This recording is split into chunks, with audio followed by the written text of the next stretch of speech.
저기 설기관이 이 치앙마이로 이제 이민을 떠난 설기관이 이민이라는 게 정말 어려운 거예요 사실. 근데 완전히 이민을 가버렸어 설기관이가. 그러니까 내가 봤을 때는 설기관이를 내면 내시경 해보면 그거예요. 사실 한국에서 설기관이가 몸이 좋고 선수로서 커리어가 굉장히 좋은 거 맞아요. 근데 지금에서는 사실 컨셉이 굉장히 방향이 애매해진 거죠. 그러니까 지가 이제 대보를 나와가지고 이제 사설대회 선수가 됐는데 그러면은 과연 자기가 내추럴이라는 이미지를 버려가면서 지금까지 깨끗하고 청렴한 이미지를 버려가면서 그리고 애들도 있잖아요. 애들이 2명 있는데 아마 초등학생 정도 될 거예요. 그러면은 총각이 자기 혼자 자기 이미지 생각 안 하면서 마이웨이로 가는 거랑 가족이 있는 거랑 다르거든요. 왜냐면 만약에 설기관이 이미지가 안 좋아진다. 설기관이 약간이라도 사고 친다. 사고가 아니더라도 만약에 케미컬을 사용한다. 그러면은 학교에 갔다가 자기들 이제 그부라 그러나 그거를 자기 친구들 있잖아. 학교에 가면은 자기 친구들끼리 생활하는 부분에서 놀림을 받거나 공격을 받을 수도 있어요. 설기관이 만약에 약을 쓰면. 그러니까 이제 아버지로서 와이프나 가족이나 애들에 대한 신경을 안 쓸 수가 없단 말이지. 또 약 쓴다고 박재훈, 방지훈을 제낀다는 보장도 없어. 뭐 이승철, 박재훈처럼 된다는 보장이 없잖아요. 그러면은 또 내추럴로 계속하기에는 사실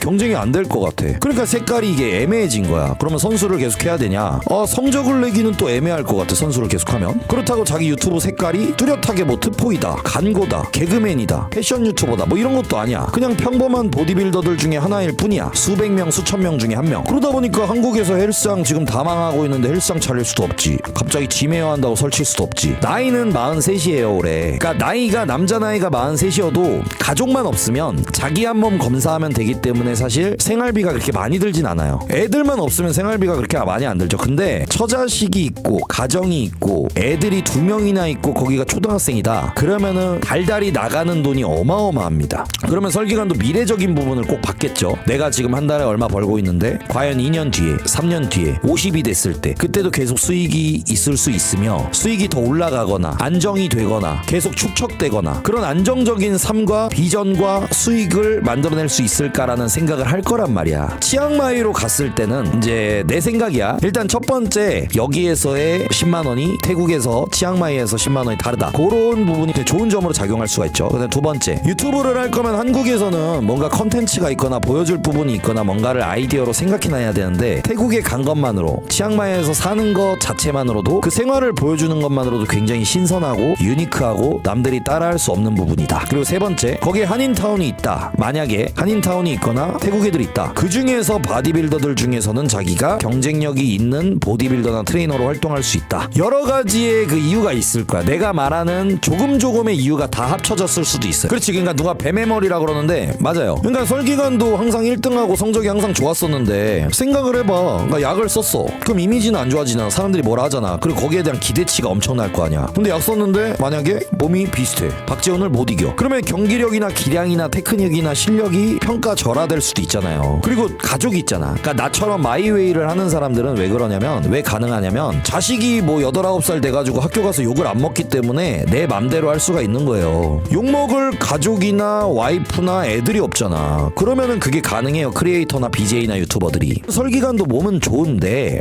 프로전에서 솔직히 경쟁할 수 있는 사람은 아니잖아. 몸 상태가. 왜냐면 뭐 그게 내추럴 때문에도 그럴 수도 있고 뭐 레벨이 다를 수도 있고. 근데 김성환 형님은 프로전에서 1등을 몇 번 해봤고 앞으로도 할 수 있고 올림피아도 가봤잖아요. 그러니까 그런 부분에서 좀 다르다라는 거지. 그러니까 누가 맞다가 아니야. 뭐 김강민, 박재훈도 자기 컨셉이 있죠. 그러니까 먹고 사는데 문제가 없고 거기에다가 이미 다 자리가 잡혀져 있어. 근데 설기관 선수는 내추럴이라고 하기에는 지금 내추럴 선수들 결혼 안 한 애들이 대부분이잖아요. 그러면 결혼을 안 한 총각들은 생활비만 있으면 먹고 살아요. 200 벌면 거기에 맞춰 살고 500 벌면 거기에 맞춰 살고 1000만 원 벌면 거기에 맞춰 사는 거야. 왜냐면 자기 한 몸만 건사하면 되니까. 생활비라는 게 뭐 식비만 있으면 되니까. 근데 처자식이 있으면 들어가는 이제 지출 자체가 레벨이 다르다니까. 그리고 이제 또 마선호 같은 경우는 보디빌더들이 어디 예능 같은데 자리 깔아준다고 해도 마선호처럼 막 춤을 춘다 막 재롱을 부린다 이럴 수 있는 애가 끼들이 거의 없어요. 그런 것도 타고나야 되잖아. 근데 설기관이 뭐 그런 걸 잘하는 스타일도 아니란 말이야. 예능에 그냥 밀어줘도 그게 마선호처럼 촐싹대고 재롱 부리고 엽기적인 표정하고 뭐 신태일처럼 움직이고 이런 건 잘 못하는 스타일이란 말이지. 그러다 보니까 그것도 자기 분야가 아니야. 그러다 보니까 자기 분야를 고민을 굉장히 오래 했어요. 한 명 한 명 빌더들 만나고 다니면서 맨날 술 먹자 밥 먹자 하면서 찾아다니는 거 봤죠. 인스타 유튜브 보면은 빌더들 한 명 한 명하고 자리를 자기가 전화해서 연락해서 찾아다니면서 아 나 앞으로 어떻게 해야 될까, 앞으로 어떻게 해야 될지 모르겠다, 시합을 뛰어야 되나, IFBB 가야 되나, 뭘 해야 될까, 올림피아 가더라도 거기서 등수 못 들고 과연 경험한다고 내 나이에 이게 말이 되나, 이러면서 맨날 고민한 게 지금 수년이란 말이야. 설기가는 누가 상품성이 없지 이러는데, 상품성이 없다기보다 그 사람은 정확히 말하면 이게 정석적인 사람이었어요. 다른 어떤 트릭이나 변칙이나 내가 색다른 색깔이 없어도 그냥 시합 나가서 정통적으로 1등하고 성적 내고 커리어로 승부하는 사람, 정석적으로 항상 1등을 하고 좋은 성적을 내는 자기 본분에 충실한 사람이었단 말이지. 근데 그걸로도 통했어. 근데 대보를 나오니까 유통기한이 끝난 거죠.